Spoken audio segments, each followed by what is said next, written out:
Stepdaughter tried to kick me out of my own home to buy a big house for her family. I guess I should start with how things were before all this nonsense began. I met Laura, my late wife, about 30-something years ago, and she already had a little girl named Sarah. Sarah was only 2 back then, and I didn't think twice about stepping into a father role for her. Laura and I didn't have kids together, but that didn't make Sarah any less my kid. I loved her like my own, and when Laura passed away in that accident, it felt like my whole world flipped upside down. Sarah was just a teenager at that time, but even then, I knew I'd do whatever it took to keep her safe and secure. I worked as a high school English teacher, which didn't exactly make me rich, but it was steady, and I loved the work. Laura used to joke that I had the patience of a saint, and honestly, being an only parent after she passed meant I'd need every ounce of it. Those first few years after losing Laura were tough, but Sarah and I got through them together. She'd help me in the kitchen, we'd watch movies, go camping. It wasn't easy, but we made it work. Sarah was bright too. I thought she'd go far, maybe become a lawyer or something big like that. So, when she turned 18, I put her name on the house. I thought, well, this way, if anything ever happened to me, at least she'd have the house. It wasn't a huge place or anything fancy, just your typical 3-bedroom, but it held a lot of memories. I thought this would give her a sense of security, that she'd always have somewhere to call home. That decision made sense back then, never thought it'd come back to bite me later. Life went on, and eventually, Sarah met a guy named Tom. At first, he seemed all right, kind of the charming type, and she was over the moon about him. I was just happy to see her so excited. She talked about him nonstop, how he was driven and had these big dreams. But I started noticing that as they got more serious, her attitude started changing a bit. She was less interested in things we used to do together, and every conversation seemed to drift back to how expensive this or luxury that was. But hey, I chalked it up to young love and brushed it off. Then they got married, and I was genuinely happy for her.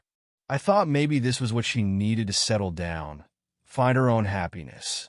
I didn't mind being on my own. I'd been doing it for years.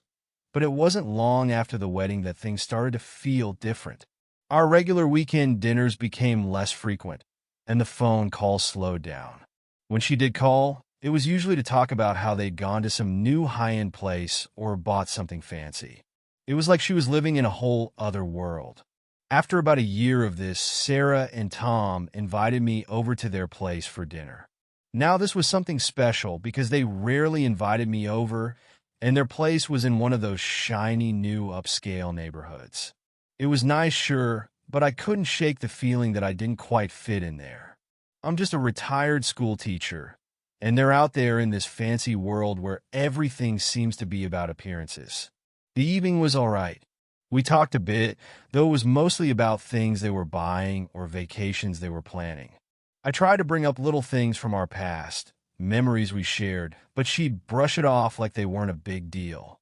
By the end of dinner, they started hinting at how they were thinking about upgrading to an even bigger place so they could start a family. I nodded along, thinking it was just casual conversation. I didn't know it back then, but that dinner was the start of a whole load of trouble. A few weeks later, Sarah called out of the blue and started in on this whole thing about family responsibility. She kept saying how she and Tom had been thinking about ways to help out, and that's when she dropped the suggestion that maybe it was time for me to sell the house and downsize, said it'd be better for everyone, and mentioned how they had a lot on their plates with this big move they were planning. I'll admit, I was thrown off. I'd never once thought about selling the house. This was my home, the place I'd raised Sarah, where Laura and I had started our life together. The idea of just giving it up didn't sit right with me, so I told her plain and simple that I wasn't interested in moving.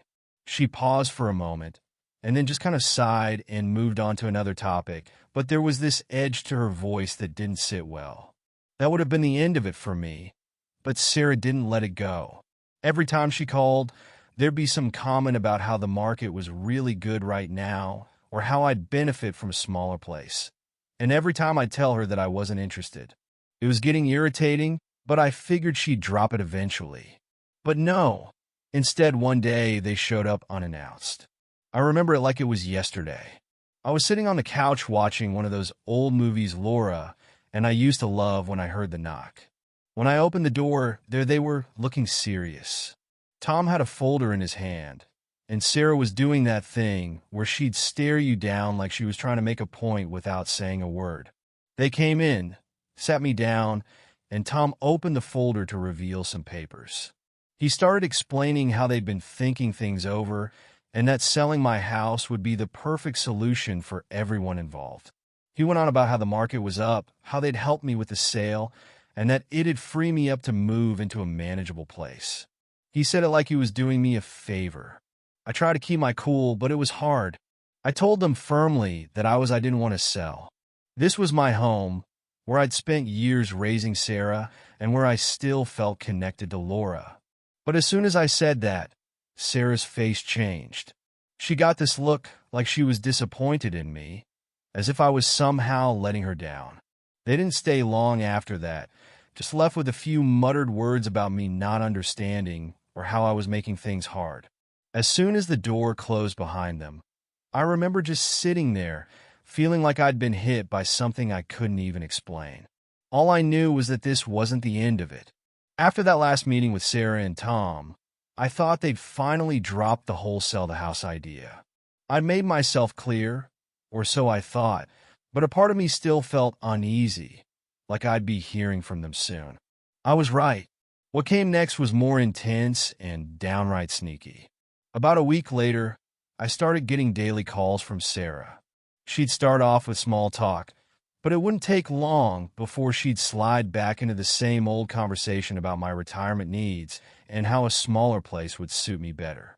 She'd rattle on about how downsizing was just part of moving on and that I needed to think about the future. My future? I was fine, but she'd keep hinting, almost like she was trying to wear me down. Then one afternoon, she decided to bring Tom along. They showed up unannounced again, knocking on the door like it was just another family visit. I answered, already bracing myself for whatever new angle they were about to. Sure enough, they came in with the same energy as last time, but this time, Tom was ready to go full sales mode. He had a list of reasons why I should sell, down to the benefits of moving in with them while I still can. They talked as if they were concerned for me, but the way they went on, I could tell their interest wasn't exactly in my well-being. They were all smiles and nods, acting as if they were doing me some big favor by taking me in, and then Tom dropped a new line. You wouldn't have to worry about upkeep anymore. Imagine a life where you don't have to lift a finger. That's when it hit me. They were framing this whole thing as if I was this frail, helpless person who needed them to survive. They were trying to turn me into a burden that needed taking care of to make it sound like I needed their help. I held my ground, repeating that I wasn't interested in selling the house. This place was my home, the only home I'd known since Sarah was little. But the moment I said that, the friendly act dropped a bit. Tom sighed, looking at Sarah like I was just being stubborn. Sarah crossed her arms and gave me this look, like she was the one who was disappointed. Dad, you're not being reasonable, she said, her voice dipping into this serious, almost lecturing tone.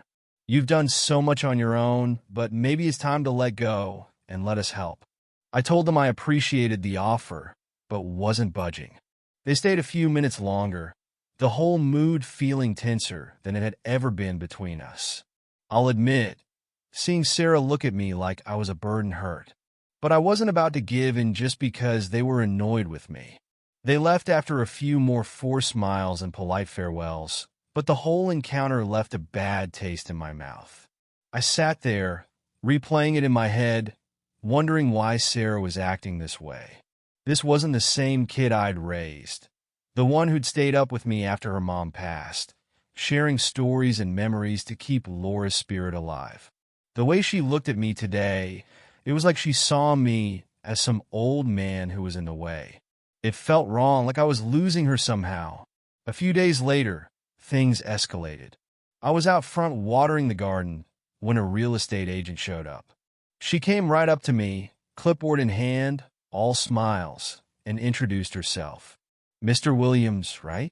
Sarah asked me to come by and discuss some options with you for listing your property. I understand you're looking to sell?" I felt my stomach drop. I hadn't called any real estate agent, hadn't even considered selling. I told her I had no idea what she was talking about, but she just looked confused. Oh, I must have misunderstood. Sarah made it sound like this was a done deal. She replied, still cheerful, but clearly thrown off by my reaction. She handed me her card, mumbled something about contacting her if I changed my mind, and headed back to her car. That night, I called Sarah. I didn't want to jump to conclusions, but it was time for some clear answers. She picked up, sounding surprised to hear from me. I cut right to the point and asked her why a real estate agent was coming to my house, talking about listing it. There was a long pause before she finally replied, her voice calm, but with this strange edge to it. "Dad, we're just trying to help you move forward. It's not like you're going to live there forever, right?" That stung, hearing it put so bluntly. I told her that my future was my decision, and that I didn't need her or Tom pushing their plans on me. She sighed, this heavy, almost frustrated sound, and muttered something about being difficult. Then she said something that stuck with me. "Dad, don't make this harder than it has to be." That's when I knew this was more than just a suggestion from them. They were serious about pushing me out. I ended the call quickly, needing some space to just process it all, but Sarah didn't stop. The next week, she started bringing up all these safety concerns whenever we talked. She'd say things like, "Dad, you're getting older, and that house is a lot for you to handle." Or, "Wouldn't it be nice to have someone close by in case something happened?" She started painting this picture of me as a helpless old man, living alone and struggling, like I couldn't manage on my own. It was as if she was trying to create a problem where there wasn't one, just to make her case stronger. One morning, I even caught Tom poking around my garage when he thought I wasn't home. He acted surprised when I walked in and asked what he was doing, claiming he was just checking out some things, but he left in a hurry after that. The whole thing was getting strange and unsettling. I felt like a stranger in my own home, like they were circling around, waiting for me to give in. The worst part? I started feeling paranoid, second-guessing everything. I catch myself looking over my shoulder whenever I saw them, wondering if they were plotting something new. I never felt that way around Sarah before. She was supposed to be my family, my daughter, but this whole thing was making me question everything. I kept thinking back to when she was younger, remembering the little girl who'd come running to me when she had a bad day, who used to sit with me for hours talking about life and dreams. But now she was looking at me like I was a burden, like I was just in the way. I didn't want to believe that she could be so manipulative, but the signs were there. This wasn't just a casual suggestion anymore. She and Tom had a plan, and I was smack in the middle of it like some piece on their chessboard. That night, I stayed up, staring at the ceiling, wondering what was going to come next. I wasn't about to back down, but I knew one thing for sure. This fight was far from over. After all the pressure Sarah and Tom had been putting on me to sell the house, I thought things couldn't get worse. I'd made myself pretty clear. I wasn't selling, and that was final. But apparently they didn't get the message, or maybe they just didn't care. Because one evening, just as I was starting to think maybe they'd finally backed off, I got a call from Sarah. She didn't waste any time. "Dad, we need to have a serious talk about your living situation," she said, her voice as cold as ice. I could already tell this wasn't going to be a friendly chat, but I agreed to meet with them the next day. I figured maybe, just maybe, they'd finally understand where I was coming from if we talked it out face to face. When they arrived, they came armed figuratively, of course. Tom had this folder under his arm, and Sarah was wearing the kind of determined look I'd seen her use when she was dead set on winning an argument. They didn't even sit down before Tom opened the folder, pulled out some papers, and started going off about financial planning, responsibility, and security in my old age. It felt like they were giving me a lecture rather than having a conversation. After a few minutes of this, I'd had enough. I told them flat out that I wasn't going to sell the house and that I was more than capable of managing on my own. That's when Tom, in the most condescending voice possible, said, "Look, we understand this is hard for you to accept, but you're not thinking clearly, Dad." Not thinking clearly? I repeated, trying not to blow up right then and there. I couldn't believe what I was hearing. They were treating me like I was some frail, senile old man who didn't know what was best for himself. I wasn't going to let them bulldoze me, so I told them, once again, that I was staying put. But instead of backing down, Sarah's face twisted into a look I'd never seen before. She leaned forward and said, "If you can't make a smart decision here, then we'll have to do it for you." Her tone was dead serious, like she was actually threatening me. That's when Tom slid a piece of paper across the table, a written offer to sell the house. He explained that they'd already had the property informally appraised and had found buyers interested in making a quick deal. He said that with the current market, we'd be crazy not to sell now. I told him I wasn't interested in selling, no matter what offers they had lined up. Then Sarah dropped the real bomb. "Dad," she said, her voice almost rehearsed, "this isn't just about you. Tom and I have a chance to buy a new home, but we need a bit more for the you'd be helping us start our family. And in return, you'd have a place to live where you wouldn't be alone." That's when it all clicked. This wasn't about helping me or downsizing for my benefit. They wanted my house to fund their life. They weren't even trying to hide it anymore. All that talk about me being alone or struggling with upkeep, it was just fluff to get what they wanted. They wanted to sell my home, pocket the cash, and then stick me in a guest room at their place so they could keep an eye on me. I pushed the offer sheet back toward them and told them, "This is my house, where I raised you, Sarah, where I live with your mother. I'm not giving it up for your plans." She snapped, and her voice went cold. "Fine, if that's how you feel," she said, crossing her arms. "But just remember, you put me on the deed, so it's my house too. Legally, I have the right to make decisions here." She was leaning into the fact that I'd put her name on the deed all those years ago, back when I thought it would protect her future. I never imagined she'd use it against me like this. I stood up, not wanting to listen to any more of their demands. But Sarah kept talking. "Dad, think about it. Do you really want this kind of stress at your age? Moving in with us would take all that pressure off, and you'd be part of our lives. You'd be able to help with your future grandchildren." I couldn't believe what I was hearing. They were trying to guilt trip me now, dangling the idea of a family in front of me as some sort of prize I'd get if I just did what they wanted. But I was done playing their game.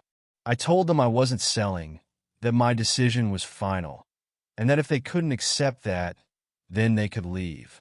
Tom, sensing that they weren't getting anywhere, stood up and gave me this fake, sympathetic look.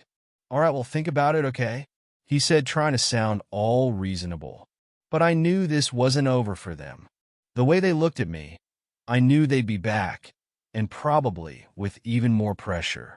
They left, and the house finally felt like mine again, at least for a little while. But I couldn't shake this nagging feeling that this was just the beginning of something worse. I'd seen that look in Sarah's eyes before. She was determined. She'd gotten this way as a teenager when she wanted something, and usually she found a way to get it. Over the next few days, they started calling more often, texting about how unfair it was for me to hoard resources when they needed a home for their family. Sarah even went as far as I was being selfish for not supporting her and Tom's future. Selfish. I'd spent my whole life putting her first, doing everything to give her a good life. And now, because I wasn't ready to hand over my house like a prize, I was the selfish one. Then one day, I went to get the mail and saw an envelope from some legal office I didn't recognize. I opened it up to find a letter from a lawyer representing Sarah. It was full of legal terms and warnings about how co-owners must consider the sale of shared property, along with a lot of other garbage I didn't really understand. The point was clear. They were going to try and force my hand.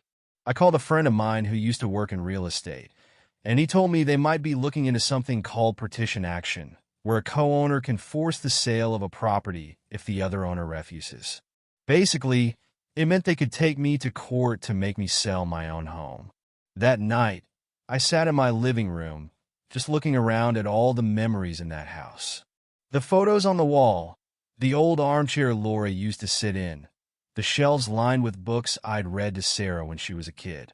I felt like everything I'd built over the years, all the love and effort, was being tossed aside by my own daughter. It was clear now that Sarah wasn't going to stop, and neither was Tom. I didn't know what they'd try next, but I knew one thing. I wasn't about to let them bully me out of my own home. The day after I got that legal notice, I was still trying to wrap my head around it all. It was like a nightmare you couldn't wake up from. My own stepdaughter, the kid I raised like she was my own flesh and blood, was coming after me with legal threats. I'd given her everything I could, including a home, and now she wanted to take it right out from under me. It was like the more I said no, the more determined she became to get her way. That morning, I got a call from a friend who'd heard rumors.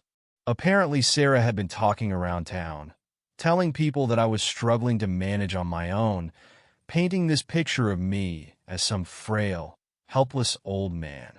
She was telling people I couldn't take care of the house anymore, and that she and Tom were just trying to do what was best for me. I couldn't believe it. Not only was she pushing me to sell, but now she was trying to make me look incompetent. That's when I realized they'd gone into full manipulation mode, pulling every trick in the book to make me look like I couldn't handle myself. But I wasn't about to let them make me a victim in my own life, so I started keeping records. Every message, every call, every time Sarah dropped hints about how I should really think about selling, I wrote it down. If they were going to pull legal tricks, I was going to be ready. A few days later, Sarah and Tom showed up at my door again. This time, they didn't bother with the fake niceties. They came in, barely even saying hello, and got straight to the point. Sarah had this icy look in her eyes, and Tom wasn't far behind, acting like he had it all figured out. He even had another set of papers with him. I figured it was more legal nonsense. "We're here to discuss the sale of the house, Dad," Sarah said, her voice flat and unemotional, like she was reading from a script. "We've lined up an offer, and it's a good one.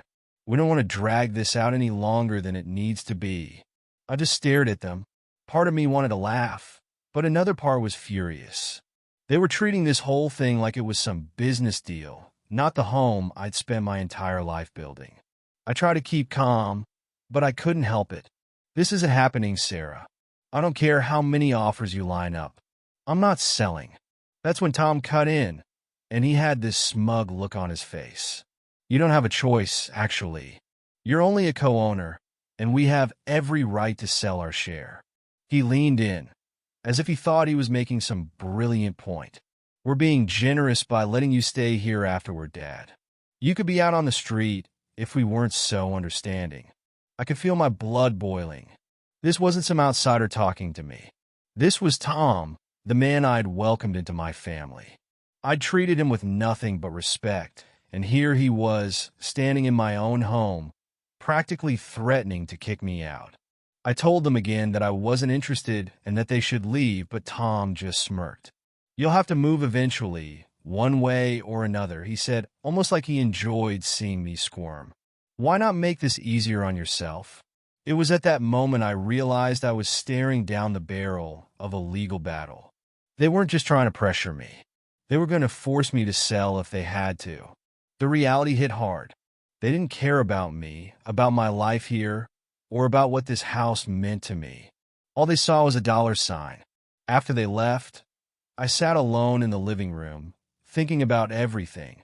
All the years I'd spent building this place, the memories with Laura, raising Sarah, and now it was being reduced to a fight over money. It wasn't just about the house anymore.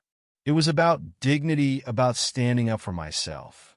I wasn't going to roll over and let them bully me out of my own home. I called my lawyer friend, Dean, and told him everything. He listened quietly, and when I was done, he said, "We have a fight on our hands, but don't worry, we're going to make sure they don't walk all over you." Hearing him say that gave me a sense of relief. Dean wasn't just my lawyer. He was someone who knew me, who knew what I'd gone through to build my life. He wasn't going to let them push me around. The next day, Dean filed a motion to prevent the sale of the house without my consent.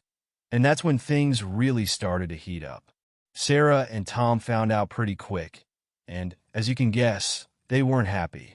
I got a call from Sarah, who sounded almost frantic, like she couldn't believe I was actually standing up to them. "Dad, why are you doing this?" she demanded. "We're only trying to help you, and you're making everything harder." "Help me," I replied, unable to keep the sarcasm out of my voice. "How is trying to force me out of my home helping me, Sarah?" She went quiet, probably not expecting me to throw her own words back at her. But then she started in on the guilt trips. She said that Tom and she needed the money to start their life together, that I was being selfish by holding on to a house that I didn't even need. She made it sound like I was some greedy old man clinging to his possessions instead of a father trying to protect his home. I told her I'd heard enough and hung up. I wasn't going to let her twist this around. I knew what they were doing, and I wasn't falling for it. Over the next few days, they kept calling, trying different tactics each time. Sometimes they'd act hurt. Sometimes they'd be downright nasty. It was like they couldn't decide whether to manipulate me with kindness or intimidate me with threats. Then one afternoon, I noticed a for sale sign staked into my front yard. I was furious. I stormed out there, ripped it out, and threw it in the trash. But it didn't end there. Sarah and Tom started coming over with realtors, acting like they had every right to show people around my house. They walked potential buyers through the place, as if I wasn't even there, like I was invisible. I remember standing in the hallway one time, watching a family walk through the rooms, admiring the layout, the backyard, the living room. It felt surreal, like I was watching strangers pick apart my life piece by piece. I couldn't stand it. I told them all to get out, that this was my home, and I wasn't selling, but Sarah just rolled her eyes and told me I was being unreasonable. Tom, meanwhile, looked at me like I was an obstacle, something he just needed to get rid of. After they left, I felt drained, like they'd taken some part of me with them. At that point, I realized this wasn't just a disagreement anymore. They were set on taking this house, no matter what it took. But I wasn't going down without a fight. I'd raised Sarah, given her everything, and if she thought she could just waltz in here and take what was mine, she had another thing coming. This was my home, and I was prepared to do whatever it took to keep it. Last update. After everything Sarah and Tom had pulled to try and force me out of my home, it finally reached the point where we were facing each other in court. They'd thrown every trick they could think of to break me down, slapping a for sale sign on my yard, showing my house to strangers, parading around town claiming I was too old and incompetent to manage my own affairs. They thought they'd cornered me, but I wasn't about to give up without a fight. When the court day came, they walked in like they'd already won. Tom had on his smug grin, and Sarah wouldn't even look me in the eye. Their high-priced lawyer, looking way too polished, was all set to argue that they were simply acting in my best interest and helping a struggling family member transition to a more suitable living arrangement. It was twisted, the way they'd warped everything to make it sound like they were doing me a favor. But they'd underestimated just how much I'd prepared. Dean, my lawyer, had spent countless hours with me, gathering every message, call log, and piece of evidence I could provide. He'd helped me put together a full record of their harassment. The text from Sarah saying I was being selfish, the real estate listings I'd caught online without my consent, the photos I'd taken of them touring strangers through my home, and the affidavits from neighbors who'd seen how they'd tried to paint me as a feeble old man who couldn't manage on his own. When it was my turn to present, Dean laid out everything. He began by showing that Sarah and Tom's concern for my well-being was nothing but a cover-up for their own greed. He read aloud some of Sarah's messages, particularly the ones where she blatantly guilt-tripped me about helping them start a family and giving up on the past. The judge's face didn't show much at first, but I could tell he was paying close attention. Then Dean went on to talk about their unauthorized open houses. He showed photos of strangers they'd brought into my home without my permission, people who'd wandered through the rooms I'd lived in for decades, as if they were walking through an empty showroom. Dean argued that this wasn't just disrespectful, it was a blatant invasion of my privacy. At that point, the judge's brow furrowed, and Sarah looked down, clearly uncomfortable. Tom, on the other hand, kept glancing at his lawyer, as if he thought he'd find some way out of this mess. But the real turning point came when Dean brought up the legal notice they'd filed. He pointed out that Sarah and Tom had gone as far as pursuing a petition action to force the sale of the home, essentially trying to strip me of my rights as a co-owner without even attempting to find a compromise. Dean highlighted that this move wasn't about my well-being or helping me downsize for my own good, as they claimed. No, this was a calculated attempt to liquidate the property so they could cash in on it, regardless of my wishes. The judge looked over the evidence carefully, and as the hearing went on, I could see his expression start to change.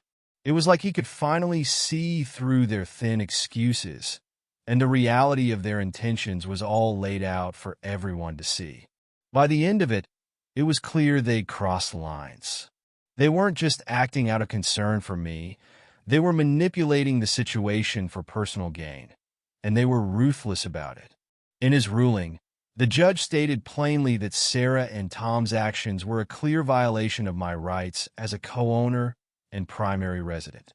He said that their tactics were coercive and without genuine concern for my well-being, and that their unauthorized actions showed a lack of respect for my autonomy and privacy. He ruled firmly in my favor, upholding my right to remain in my home without interference from either of them. On top of that, he ordered them to cover my legal fees, noting that their harassment had been intentional and abusive. The moment that judgment was delivered, I could see the shock on their faces. Sarah looked like she'd been slapped, and Tom's smug grin vanished.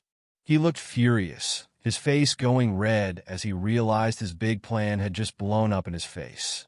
Their lawyers scrambled to save face, but it was too late. The judge's decision was final, and they'd lost. After that, things went downhill for them fast. It didn't take long for Tom's real colors to show. He had been banking on getting a big payout from my house, probably dreaming of a shiny new home in an upscale neighborhood.